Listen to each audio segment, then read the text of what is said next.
En este vídeo vamos a analizar una de las obras del historiador británico Peter Burke, Hibridismo cultural. Una de las características de sus investigaciones es que combina trabajos empíricos, 2 tercios de su obra, y teóricos, un poco más reflexivos. Además, Peter Burke es un historiador cultural y social, partidario de una historia total y de la interdisciplinaridad en cuanto a la investigación con otras ciencias sociales. Comenzando con el libro, se pone en tela de juicio la actualidad del tema popurrí cultural. Para el autor, la globalización cultural ha olvidado, en lugar de homogeneizarse la cultura. Pone diferentes ejemplos de historiadores como individuos híbridos, aunque este término ha sido muy criticado debido a su carga racial. Para Burke también es positivo esto, ya que favorece la creatividad y la suerte de adaptación, aunque siempre hay que resaltar sus consecuencias negativas. Ahora daremos paso a analizar las diferentes partes del libro. Primeramente, hace una distinción entre 3 tipos de hibridismo: de artefactos y textos, de prácticas y de personas. En cuanto a los artefactos, sintetiza los intercambios culturales e influencias que se han dado en la historia entre Asia, América y el mundo occidental en temas como la arquitectura, la artesanía o la pintura, haciendo igual con los textos híbridos, sobre todo traducciones y géneros con influencias culturales múltiples, transculturación narrativa. Existen prácticas híbridas en la religión, como el candomblé, en la música, el jazz, el reggae, en las lenguas, el deporte, cricket, fútbol, fiestas. Además, existen pueblos híbridos, afroamericanos, anglo-irlandeses y personas híbridas, que pueden actuar como mediadores culturales. Aclara que es un proceso de doble dirección e influencias mutuas y que no se puede, ni se podía, separar nuestras concepciones culturales para apreciar otras nuevas. A continuación, se hace un ensayo acerca de la diversidad de términos que existe en la investigación histórica con este tema y sus connotaciones y repercusiones en la sociedad. Por ejemplo, la imitación podría tener un valor positivo y negativo, dependiendo de qué nos refiramos.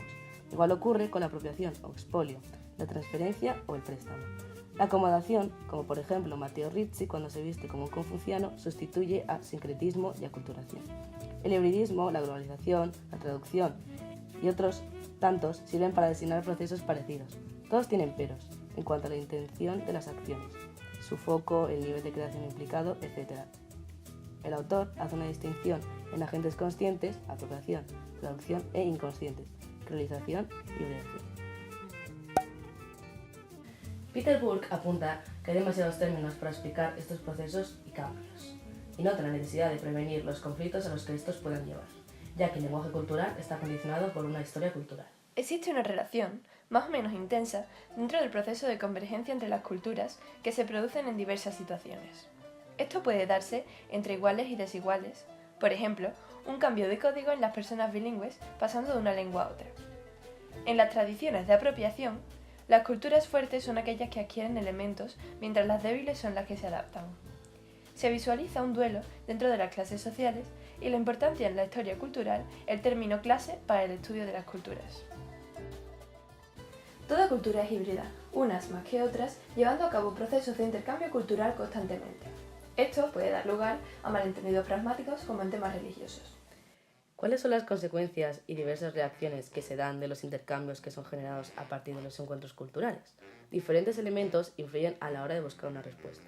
La moda en lo extranjero, cuando una cultura recibe a otra en un acto de aceptación positiva, creando una perfecta armonía, o dándose el caso de rechazo y resistencia sobre esta, llegando a un conflicto entre ambas. Surgen entonces problemas notorios en la entrega o recepción de elementos culturales.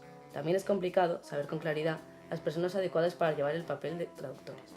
Normalmente son aquellas que han pasado de una cultura a otra o que tienen una doble conciencia. En el proceso de purificación cultural o limpieza étnica se rehusan préstamos o se desarraiga lo que ya se había tomado prestado, llamado de otra manera deshibridación. Este proceso, junto con la segregación cultural o negación de las influencias externas, intenta que la cultura se contamine lo menos posible. Sin embargo, gracias a la mezcla y reemplazo generacional daremos paso a la adaptación o interacción con otras culturas ajenas, tomando prestados fragmentos y anexionándolos a la nuestra. Por último, suele ocurrir una circularidad, acomodándose elementos de una cultura y regresando intactos a su lugar. Es importante analizar los elementos intercambiados, así como sus fases, las personas implicadas o las culturas afectadas, para poder saber su procedencia y a quién corresponde la herencia, y así poder evitar el conflicto que se pueda generar. A su vez, contamos con una diversidad de resultados posibles: homogeneización o fusión de diversas culturas. Tenemos el ejemplo de Milan Kundera, el cual vivía en Praga y escribía en checo.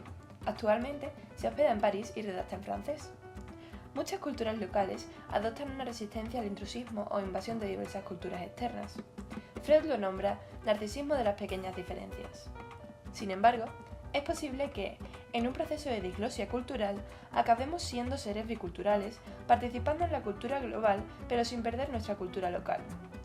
En la llamada creolización del mundo, unas corrientes defienden que una cultura pueda permanecer pura y otras que habrá una única cultura que conquistará a las demás. Desde una visión negativa de esto, se dice que se produciría una desintegración cultural. Positivamente, se observa la creación de un nuevo orden cultural o, como denominó Marshall Sahalins, un mapa cultural a gran escala. No existen culturas aisladas, todas están constantemente en procesos de intercambio e interacción entre ellas. Es importante tener en cuenta la globalización y cómo las formas creadas híbridas evolucionan hacia una cultura global homogénea. Esta manera de pensar la cultura puede acabar con problemas en la sociedad como son la xenofobia o los odios raciales. No hay que quedarse únicamente dentro de la visión de Burke, ya que no hace hincapié en todos los tipos de pensamientos. Por lo tanto, hay que informarse para poder comparar las diferentes visiones y tener una información más global y generalizada del tema.